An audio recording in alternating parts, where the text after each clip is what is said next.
Hello students, welcome to Vivekananda agriculture academy. आज हम लोग बीएचयू बीएससी एग्रीकल्चर का केमिस्ट्री का 2019 के पेपर सॉल्व करेंगे। इसके पहले ऑलरेडी हम लोग 2011 से लेकर के 2018 तक के केमिस्ट्री पेपर सॉल्व कर चुके हैं। आप लोग प्ले लिस्ट में जा करके बीएचयू प्रीवियस ईयर के नाम से पूरी प्ले लिस्ट बनी हुई है, 10 ईयर्स पेपर आप देख सकते हैं। ठीक है, चलिए तो हम लोग आज यहाँ पर देखते हैं 2019 के पेपर। एक्चुअली यहाँ पर केवल 25 क्वेश्चन आते हैं। आपको पता है जो बच्चे बीएससी एग्रीकल्चर करते हैं बीएचयू से, उसमें केमिस्ट्री में केवल आपको 25 क्वेश्चन ही पूछा जाता है। और इसमें मिनिमम जो है 2 से लेकर के 5 तक केवल फिजिकल केमिस्ट्री क्वेश्चन होते हैं। बाद बाकी सभी जो है 1 से 20 तक इनऑर्गेनिक ऑर्गेनिक केमिस्ट्री पेपर होते हैं।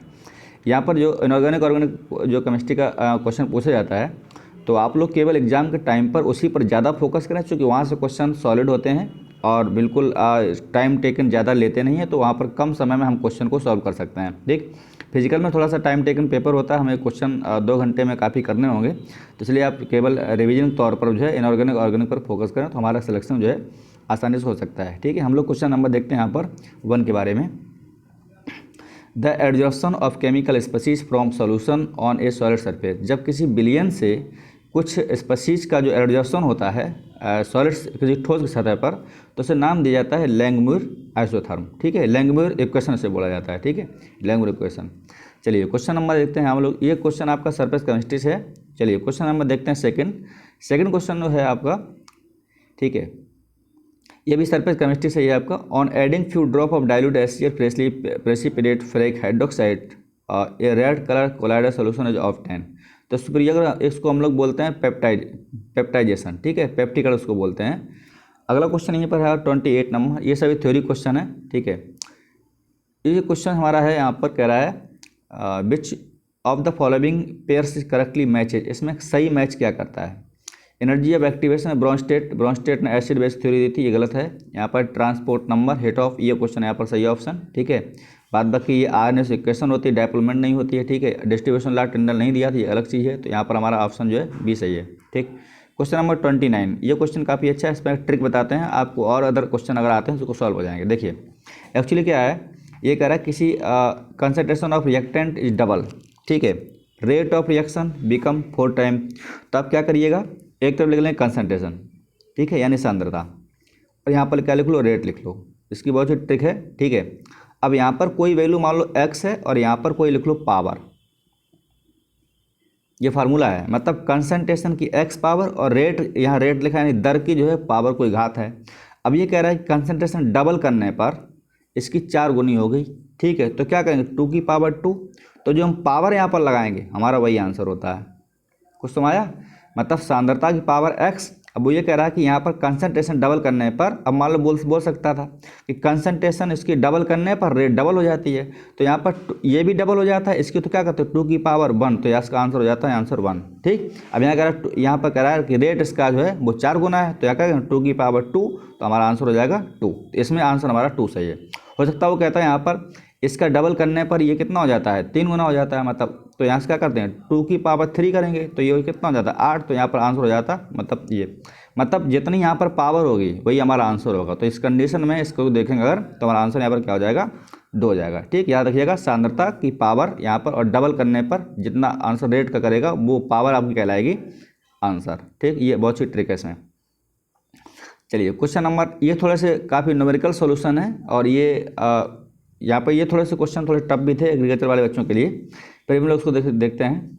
0.0 mm solution of Na2SO4 is isotonic with. देखिए ये आइसोटोनिक क्या होता है, जब ऑस्मोटिक प्रेशर यानी इसका equal to osmotic pressure of glucose, जब दोनों इक्वल टू बराबर होते हैं तो इसे क्या बोलेंगे, आइसोटोनिक सोल्यूशन बोलते हैं। ठीक है, इसको हम क्या करेंगे, दोनों के जो प्रेशर होंगे वो यहाँ से निकाल लेंगे, इसके बाद सॉल्व करेंगे अगर इसको, तो हम लोग देखिए कैसे करेंगे इसको।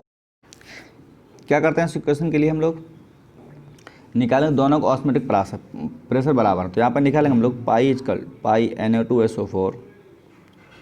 Na2SO4 equal to pi glucose. ठीक है, इसकी यहाँ पर वैल्यू लिख सकते हैं यहाँ पर MRTI इजकल टू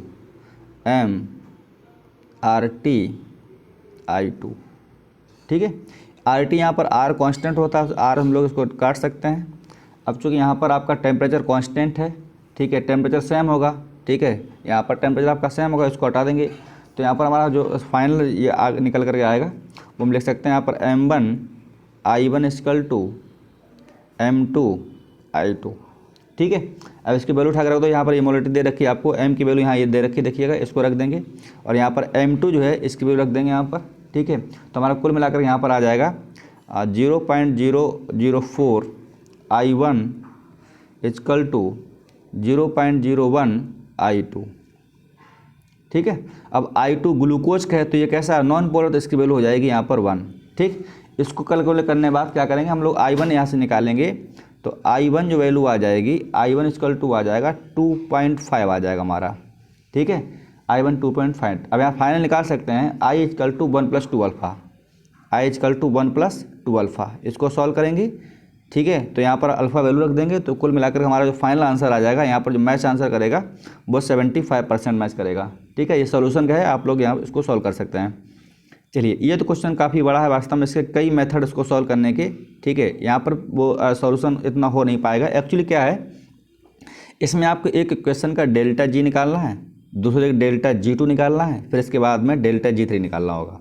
तो जब फाइनल हम यहाँ पर क्वेश्चन को सॉल्व करेंगे तो फाइनल हमारा सॉल्व करने पर जो आएगा E0 और जो आएगा वो डेल्टा G1 G2 को हम लोग क्या करेंगे, या तो हम डेल्टा G3 निकालें तो डेल्टा G3 बराबर आ जाएगा हमारा delta G1 minus delta G2। ठीक, इसको करने पर यहाँ पर जो सोल्यूशन आएगा हमारा वो आएगा E0 इक्वल टू आ जाएगा -53, मतलब 0.53।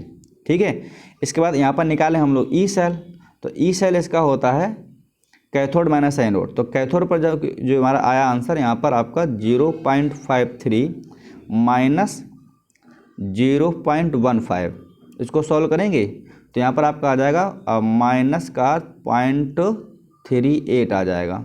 ये थर्ड आपका सही है। क्वेश्चन थोड़ा बड़ा है यहाँ पर सोल्यूशन, लेकिन मैंने आपको बता दिया है हर एक इक्वेशन का आपको डेल्टा G निकालना होगा। ठीक है, डेल्टा G मतलब क्या, -NFe, -n माइनस तो चिन्ह रहेगा और n का मतलब नंबर ऑफ इलेक्ट्रॉन, F यहाँ पर होता है आपका 96,500 कूलम, मतलब जो है उसको हम लोग बोलते हैं 96,500 कूलम। इसके बाद आपका आ जाएगा यहाँ पर E0, तो हम लोग निकाल लेंगे, उसके अकॉर्डिंग हम लोग जो यहाँ पर निकाल सकते हैं। ठीक है, तो ये क्वेश्चन थोड़ा सा लेंथी था वास्तव में, इसको सॉल्व करने में थोड़ा सा टाइम यहाँ लगा होगा, तो इसको ऐसे क्वेश्चन को हम लोग स्किप कर सकते हैं। ठीक है, चलिए अब लोग क्वेश्चन देखते हैं। यहाँ पर आपका क्वेश्चन नंबर 32, ये क्वेश्चन आपका रेडियो एक्टिविटी से है। इस क्वेश्चन को तो हम लोग सॉल्व कर सकते हैं बहुत आसानी से। देखिए क्वेश्चन कैसे सॉल्व करेंगे। यहाँ पर कह रहा है 1 gram a decay by beta emissions to 0.125 gram in 200 year. ठीक है, बीटा उत्सर्जन द्वारा जो 1 ग्राम 200 वर्ष में 0.125 ग्राम है। अब क्रिया की अर्धायु अवधि काल क्या, मतलब टी हाफ यहाँ पर पूछा है। तो टी हाफ निकालने का हम लोग क्या करेंगे, जो हमारा यहाँ पर इनिशियल अमाउंट जो है, देखिए किस कैसे सॉल्व करेंगे। यहाँ पर जो N0 है, इसका मतलब जो इनिशियल अमाउंट है वो N0 इक्वल टू यहाँ पर 1 ग्राम है, राइट। ठीक है, नहीं ये N है आपका। ठीक है, जो इनिशियल होता है वो N होता है। ठीक, इसके बाद हम लोग निकालते हैं N0, तो N0 जो यहाँ पर दिया है वो आपका है 0.125 ग्राम दिया हुआ है। ठीक है, तो ये हमारा है यहाँ पर N0। अच्छा, T क्या है, T यहाँ पर है आपका है 200 वर्ष, जो समय है आपका 200 वर्ष है। ठीक है, लेकिन यहाँ पर हमारा T हाफ पूछा है, T हाफ यहाँ पर आपका पूछा हुआ है। तो हम लोग क्या कर सकते हैं, यहाँ से निकाल सकते हैं N equal to capital N equal to 2 की पावर N इंटू N0। ठीक, अब जब इसको सॉल्व करेंगे देखिए क्या हो जाएगा। यहाँ पर आपको आ जाएगा N/N0 इक्वल टू 2 की पावर N। ठीक है, क्योंकि अब N की वैल्यू है गिवन है, देखिए, और तो हम लोग इसको वैल्यू रख देंगे तो N आ जाएगा 1/N0 0.125। ठीक है, अब इक्वल टू यहाँ पर आ जाएगा आपका 1000/125। ठीक है, इसको अगर हम लोग सॉल्व करेंगे तो देखिए कैसे हो जाएगा। यहाँ पर देखो सॉल्व करेंगे तो यहाँ पर आ जाएगा 2 की पावर N इक्वल टू 2 की पावर N इक्वल टू 2 की पावर 3। तो यहाँ N जो हमारा आ जाएगा कितना आ जाएगा, 3 हो जाएगा। ठीक है, अब लगा सकते हैं T हाफ, तो T हाफ इक्वल टू आ जाएगा T/N। ठीक है, T हमने कितना यहाँ पर देखा है, समय था आपको 200 वर्ष था। ठीक है, 200 ईयर्स अपॉन N की वैल्यू कितनी निकाली, 3। इसको सॉल्व करिएगा, 3×18 तो लगभग 6.7 आ जाएगा। %, इतना हमारा वर्ष आ जाएगा। तो हमारा आंसर मैच करेगा वो आपका तीसरा आंसर मैच करेगा। ठीक है, चलिए अगला क्वेश्चन देखते हैं हम लोग 33 नंबर। ये 3 क्वेश्चन केवल ऐसे थे जो थोड़े टाइम टेकन वाले थे। एक्चुअली यहाँ पर क्या है, कोगुलेशन पावर आपको दे रखी है, ठीक है, और यहाँ पर फ्लोगुलेशन पावर आपको निकालनी होगी। इस क्वेश्चन का थोड़ा सोल्यूशन यहाँ पर ये है, तो हम लोग मैं शॉर्ट कर उसको बता देता हूँ। इसमें क्या है कि कोगुलेशन पावर अलग कर दीजिए। कोगुलेशन पावर इक्वल टू होती है कोगुलेशन वैल्यू ऑफ साल्ट। तो हम ऐसे कर सकते हैं, कोगुलेशन पावर ऑफ AlCl3, ठीक, upon coagulation power of NaCl, ठीक है, equal to coagulation value of NaCl upon coagulation value of AlCl3, ठीक है। अब यहाँ पर इसकी वैल्यू दे रखी है, देखिए NaCl अपॉन AlCl3, इसकी वैल्यू दे रखी है आपको 52/0.93, ठीक है, इक्वल टू 559। इसको थोड़ा सा रिलेट कीजिए आपस में। तो यहाँ पर आपका आ जाएगा, चूँकि AlCl3 में क्या होता है, AlCl3 है, तो यहाँ पर लिख सकते हैं हम लोग कोगुलेशन पावर ऑफ AlCl3, यानी कोगुलेशन पावर ऑफ AlCl3, ठीक है। ये हो जाएगा आपका 559 into coagulation power of NaCl, coagulation power of NaCl। तो इसके अकॉर्डिंग हमारा जो आंसर मैच करेगा इसका क्या हो जाएगा, इसका मैच करेगा 559, ये आ जाएगा आंसर डी सही, ठीक है, 559। चलिए अगला क्वेश्चन देखते हैं 34। Which is group reagent for precipitated magnesium. ये आपका मैग्नीशियम का टेस्ट है, को अवच्छेदित करने के लिए कौन कौन से ये यहाँ पर समूह रिजेंट है। ये क्वेश्चन थोड़ा सा आउट ऑफ सिलेबस था, ये आपका BSc थर्ड ईयर में जो प्रैक्टिकल करते हैं, ठीक है, एनालिटिकल केमिस्ट्री में, उसमें क्वेश्चन ये है, ठीक है। तो इसमें कंडीशन यहाँ पर हमारा आंसर जो होगा, को अवच्छेदित करने के लिए कौन कौन से रिजेंट पूछा हुआ, तो यहाँ पर NH4Cl होता है, अमोनियम हाइड्रोक्साइड होता है और अमोनियम कार्बोनेट होता है। आंसर हमारा चौथा सही यहाँ पर, ठीक है। चलिए इसके बाद क्वेश्चन नंबर, इसके बाद सभी क्वेश्चन नंबर काफ़ी सिंपल हैं। अब देखते हैं इसको हम लोग स्पीड में पढ़ सकते हैं कुछ कॉन्सेप्चुअल क्वेश्चन को। निम्न में कौन सा इनर ट्रांजिशन तत्वों का परमाणु क्रमांक नहीं है, मतलब इसमें कौन सा जो है संक्रमण जो आंतरिक तत्व होते हैं वो नहीं है, ठीक है। अब देखिए 3D सीरीज है, 4D डी ब्लॉक है, 5D है। 5D में आप क्या आते हैं, इनर ट्रांजिशन एलिमेंट, तो यहाँ पर हमारा 5D का ना होना चाहिए, ठीक है। अब देखते हैं हम लोग नंबर 1, ये आपका 3D का है, तो आंसर पहले ही सही है, ठीक है। 29 किसका है, 3D सीरीज का है, तो 3D सीरीज और 4D सीरीज है, ये आपकी ट्रांजिशन है, और ये आपका पूछा इसमें कौन सा ट्रांजिशन का नहीं है, ठीक है, यही हमारा इनर ट्रांजिशन का नहीं है, ठीक है। चलिए अब क्वेश्चन देखेंगे हम लोग 36 क्वेश्चन में कह रहा है विच पेयर्स आइसोस्ट्रक्चरल और सेम शेप। देखिए सेम शेप, सेम अगर हाइब्रिडाइजेशन उसका है तो उसका सेम शेप होगा, अगर उस पर लोन पेयर ना हो तो, ठीक। और आइसो स्ट्रक्चर तभी हम लोग मानेंगे जब उसका शेप हो और जब उस पर लोन पेयर ना हो और उसका हाइब्रिडाइजेशन सेम हो, तो हमें कुल मिला के निकालना हाइब्रिडाइजेशन। अब देखें हम लोग जो है, अगर पहले को देखेंगे हाइब्रिडाइजेशन में, तो यहाँ पर इसका होगा sp2, इसका होगा sp3, ठीक है, इसका होगा sp2, इसका क्या होगा sp3, चूँकि यहाँ पर 3 सिग्मा होंगे, यहाँ 3 सिग्मा प्लस लोन पेयर होगा, तो इसका होगा sp3, तो यहाँ मैच नहीं किया। अगर हम लोग यहाँ पर देखेंगे इस कंडीशन में, इसको देखिए, अब लोग बी को ऑप्शन को अगर देखें यहाँ पर, तो बी ऑप्शन जो हमारा है इसमें, इस केस में वो BCl3 और BCl3 है, ठीक है। तो यहाँ इसका BCl3 में क्या है कि यहाँ इसका हो जाएगा sp2, चूँकि 3 सिग्मा होंगे, लेकिन BrCl3 अगर देखें इसका इसमें यहाँ पर हाइब्रिडेशन sp2 नहीं आएगा, चूँकि रीजन क्या हो जाएगा, Br पे होते हैं 7 इलेक्ट्रॉन, ठीक है, 3 क्लोरीन ले गए, ठीक, और यहाँ पर 2 बचेंगे आपको पेयर, याद रखना। तो इसका यहाँ पर 1 सिग्मा, 2 सिग्मा, 3 4 5, तो इसका हाइब्रिडेशन आएगा sp3d 3 4 5, इसका ये आएगा, ठीक है। यहाँ मैच नहीं किया, इसका मतलब अब देखते हैं नेक्स्ट प्रोसेस में। थर्ड ऑप्शन हमारा आंसर जो है वो यहाँ पर क्या है, थर्ड वाले में BF4 और NH4 1 पॉजिटिव, तो इसलिए हमारा आंसर राइट हो, चूँकि यहाँ पर BF4 में 4 सिग्मा होंगे, और जिसमें 4 सिग्मा अगर होंगे तो उसका हो जाएगा sp3, ठीक है। अब देखें अमोनियम आयन में यहाँ पर 4 सिग्मा होंगे, यहाँ हो जाएगा sp3, तो कुल मिला के हमारा आंसर हो जाएगा थर्ड ऑप्शन सही है, ठीक है। चलिए अब हम लोग देखें यहीं पर कुछ पॉइंट के बारे में, और देखिए क्वेश्चन देखते हैं 37। ये क्वेश्चन मेटलर्जी से एल्युमिनियम, कॉपर, आयरन की आप लोग मेटलर्जी को रिवाइज करके जाएंगे, वहाँ से क्वेश्चन मिल सकता है। एल्युमिनियम के 3 यहाँ पर होते हैं। एल्युमिनियम जो मेन ओर होता है, अयस्क होता है बॉक्साइट। बॉक्साइट से 3 हम लोग जो है कंडीशन यहाँ पर मेथड होते हैं। बेयर प्रोसेस जिसमें बेस मिलाते हैं, सरपिक प्रोसेस जिसमें हम लोग कोक नाइट्रोजन मिलाते हैं, इसके बाद एक और आता है हॉल प्रोसेस, उसमें क्या करते हैं हम लोग वाशिंग सोडा, दामन सोडा मिलाते हैं। तो 3 प्रोसेस है वहाँ पर करने की, आप उसको देख लीजिएगा। यहाँ पर कह रहा है क्वेश्चन में aluminium is extracted from the alumina, बिल्कुल सही है, by electrolysis of molten mixture of, ठीक है, ये इसका आंसर यहाँ पर होगा। उसमें क्या क्या होता है जब इलेक्ट्रोलिसिस करते हैं मॉल्टन मिक्सचर में, तो हम लोग इसमें होता है एल्यूमिना होता है, क्रायोलाइट होता है, NaF3 होता है और कैल्शियम फ्लोराइड होता है। ये क्वेश्चन आपका एम्स का क्वेश्चन रिपीट है, ये नीट में भी आ चुका है पुराना, ठीक है, 2013 में, तो आप इसको देख सकते हैं। ये क्वेश्चन हमारा जो है बी ऑप्शन यहाँ पर सही होगा, ठीक है। क्वेश्चन 38 नंबर, 38 क्वेश्चन में कह रहा है कि यहाँ पर not valid for oxy acid of phosphorus, phosphorus के लिए कौन से यहाँ पर सही नहीं है, ठीक है।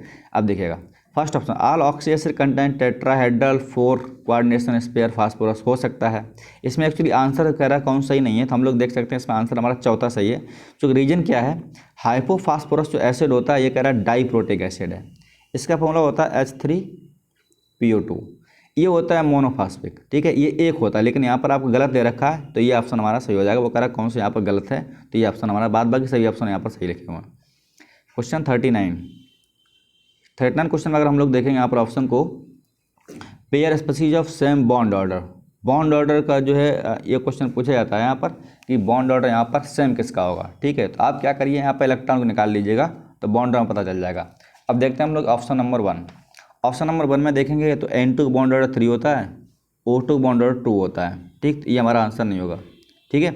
यहाँ देखेंगे NO और CO, NO-CO में अगर हम लोग देखेंगे तो इसमें क्या हो जाएगा, NO में है 8 7 15 इलेक्ट्रॉन है, इसमें है 14। जब इलेक्ट्रॉन इक्वल नहीं होंगे तो आपका बॉन्ड ऑर्डर सेम नहीं होगा।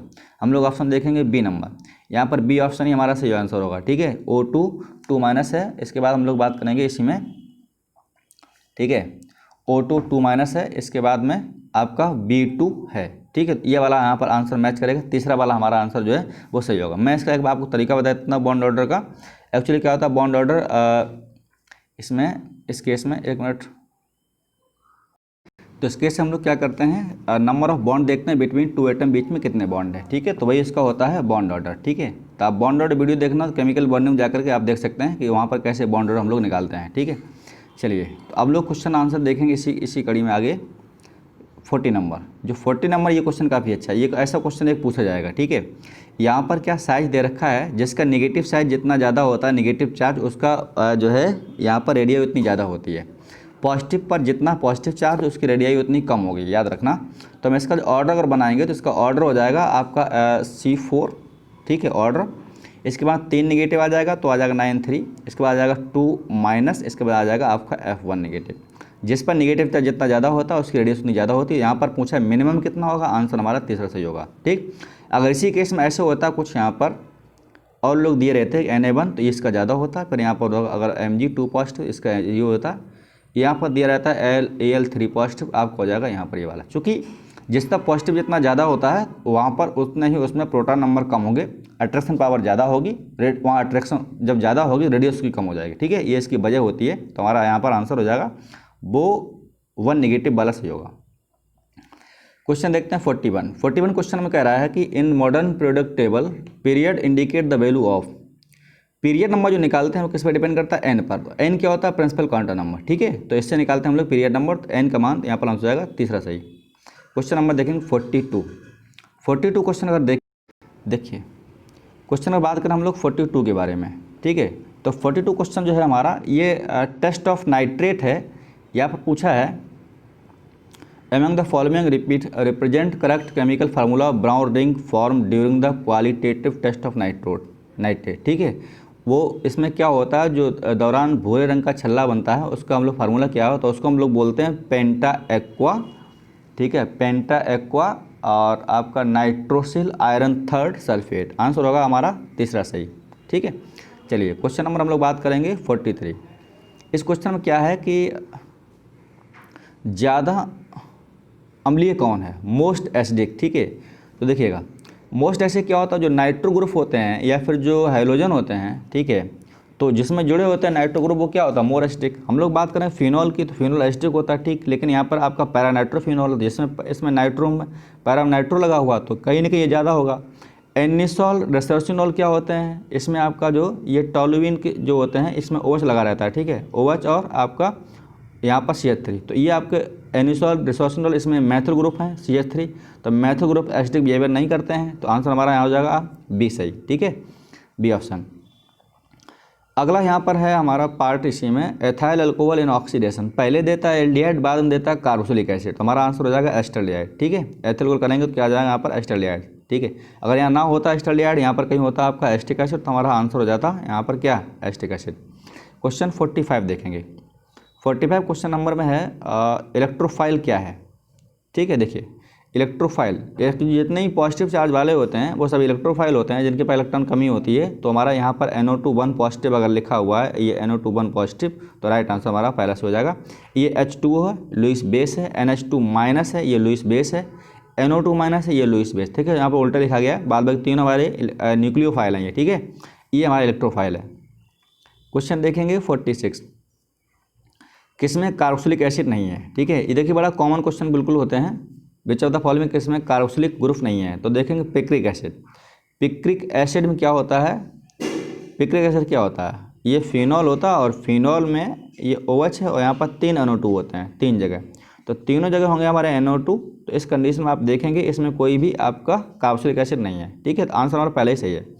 फॉर्मिक एसिड में HCOOH होता है, टॉल्यूइक एसिड में आपका कार्बोक्सिलिक ग्रुप होता है, थैलिक एसिड में 2 ग्रुप होते हैं कार्बोक्सिलिक, तीनों में कार्बोक्सिलिक है लेकिन ए में नहीं है, हमारा आंसर हो जाएगा ए सही। क्वेश्चन 47 देखेंगे।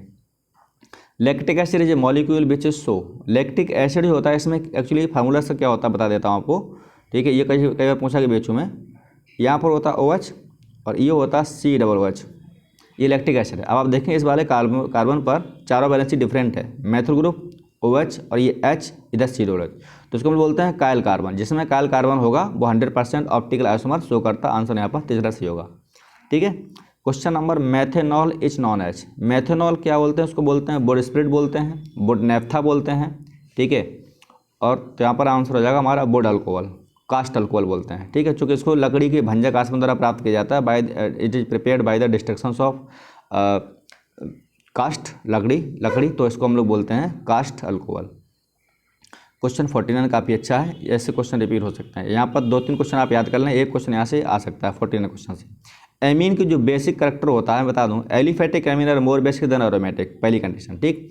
अब एक आता है क्वेश्चन यहाँ पर मैथिल के लिए, एक आता है एथिल के लिए। अगर पूछे मैथिल के लिए, यहाँ देखिए मैथिल दे रखे हैं तीनों, ठीक है। मैथिल अगर पूछे तो आपका आ जाएगा 213, मतलब सेकेंडरी मैथिल, प्राइमरी और टर्सरी। तो यहाँ पर जो सबसे मोर बेसिक होती है आपकी सेकेंडरी मैथिल। अगर यहाँ पूछा यहाँ मोर बेसिक कौन है, तो यहाँ पर आंसर आपका तीसरा सही होता है, ये वाला। अगर इस क्वेश्चन पूछता सब में मैथिल तो, ठीक। ये आपका मैथिल के लिए। एथिल के लिए होता है 231, ये आपका एथिल के लिए है। एथिल एमीन, ये आपका मैथिल एमीन, याद रखना 213 231, ठीक। अब लोग आते हैं ऑप्शन तरफ। तो aliphatic amine are more basic than aromatic, तो यहाँ पर पूछा लेस्ट बेसिक, तो आपका आंसर हो जाएगा एरोमेटिक एमीन, ठीक। क्वेश्चन नंबर देखें हम लोग जो है यहाँ पर 50 question number, nitrogen atoms in pyridine. Pyridine होता क्या जानते हैं? पेरिडीन का फॉर्मूला देखिए, 3 कंडीशन यहाँ पर हैं, एक पेरिडीन है, एक पिरिमिडीन है, एक पायरोल है। 3 कंडीशन है यहाँ पर, मैं तीनों फॉर्मूले बताता हूँ आपको। जो पेरिडीन होता है वो होता है C5H5N, ये हमारा पेरिडीन है। पहले इसको समझ लेते हैं हम लोग। ये पेरिडीन है, यहाँ पर N समझ लीजिएगा, यहाँ पर ये है, और अल्टरनेट करके यहाँ पर डबल बॉन्ड होंगे, ठीक है, इस तरीके। तो आप देख सकते हैं ये पेरिडीन है, इस नाइट्रोजन पर 1 सिग्मा है, 2 सिग्मा, एक यहाँ पर लॉन पेयर होगा, तो 2 सिग्मा हो गए, 1 लॉन पेयर हो गया, तो आंसर कितना आ जाएगा 3, जिसमें 3 होगा वहाँ पर आउटसाइड क्या होगा sp2, तो इसका राइट आंसर होगा sp2। ये हमारा क्या होगा पेरिडीन। अब बात करते हैं पायरोल के बारे में। देखिए एक है पायरोल, एक है आपका पिरिमिडीन। याद रखना ये पिरिडीन है, हम पिरिमिडीन बताने वाले हैं, ऐसे क्वेश्चन पूछते हैं कन्फ्यूजन वाले। एक हमारा है पायरोल, एक हमारा है पिरिमिडीन। याद रखना मैं पेरिडीन बता रहा हूँ, ये आपका पेरिडीन है, ठीक है, कन्फ्यूजन नहीं करना। जो पायरोल होता है वो C4H4NH, इसका कैसे बनता है स्ट्रक्चर, ऐसे बनता है ये, ठीक है। नहीं, थोड़ा गड़बड़ हो गया। हम बताने वाले हैं आपको पायरॉल, एक क्या बताने वाले हैं, पिरिमिडीन। तो पायरोल का फार्मूला होता है C4H4NH, ये है। तो यहाँ पर लगा रहता है H आपका इस तरीके से, ठीक है, सही है। तो ये आपका है इस तरीके से और यहाँ पर आ जाएगा H आपका, ये हमारा क्या, पायरोल। अब इसमें पूछा जाता है कि यहाँ पर आपका क्या होगा, हाइब्रिडेशन, ठीक है। और यहाँ पर N है आपका, यहाँ N है, ठीक है, कोने पर यहाँ पर आपका N है और इस तरीके से मैं और बड़ा बना दूँ, ये है, ठीक है, ये यहाँ पर है और यहाँ पर इस N पर H लगी रहती है। अब देखिए इसका क्या होगा, ये हमारा है सही स्ट्रक्चर, ठीक, इस पर लोन पेयर होगा। अगर पूछता है इस पर हाइब्रिडेशन क्या होगा, तो देख सकते हैं यहाँ पर 3 सिग्मा है, तो 3 सिग्मा प्लस 1 लोन पेयर, इसका हो जाएगा sp3। मतलब अगर पूछता है कि हाइब्रिडेशन पायरोल में क्या होगा, तो sp3 आएगा, ठीक। हम लोग बात कर लेते हैं पेरिडीन के बारे में। तो पेरिडीन में भी हाइब्रिडेशन तो sp2 होगा, sp2 देखिए कैसे। अब बताने वाले पिरिमिडीन क्या होता है। तो पिरिमिडीन अगर देखेंगे तो वहाँ पर होता है C4H4N2, C4H4N2, याद रखना ये पिरिमिडीन है। और इसका स्ट्रक्चर ऐसे कुछ होता है, यहाँ पर N होता है, फिर यहाँ पर इस तरह से होता है, यहाँ पर N होगा, ठीक है, और यहाँ पर आपका इस तरह से होता है, ये हमारा पिरिमिडीन है, ठीक है। तो यहाँ आल्टन डबल बॉन्ड होगी इधर, फिर यहाँ पर, ये है यहाँ पर, ठीक है, याद रखना। अगर यहाँ पूछा जाता है यहाँ पर आपका होगा ये sp2 होगा। तो पिरिमिडीन में sp2 होगा, क्योंकि इस पर लोन पेयर भी होगा और यहाँ पर डबल बॉन्ड भी है, तो यहाँ पर 3 सिग्मा हमारे होंगे। तो ये हमारा स्ट्रक्चर बन जाएगा इस तरीके, ठीक है। ऐसे बना सकते हैं उसको N, ठीक है, और यहाँ पर हो जाएगा इस तरीके से, एक N यहाँ आ जाएगा, ये है डबल बॉन्ड, ठीक है, अल्टरनेट, और यहाँ पर ये हमारा बन गया, ठीक है। तो ये पिरिमिडीन है, ये क्वेश्चन आपका। तो ये पेपर हमारा आज कंप्यूटर प्रोजेक्ट केमिस्ट्री 2019 का ये पेपर बचा हुआ था, ठीक है। तो ये हमारा एक बायो और बचा हुआ है, इसके बाद हम बायो कर देंगे तो आपके पेपर पूरे 10 ईयर्स हो जाएंगे। तो आप लोग जो है पेपर को अच्छा करके आएंगे, मैं आशा करता हूँ सभी के लिए, ठीक है। रिवीजन करें, अच्छा पेपर करके आएँ। Thank you, all the best.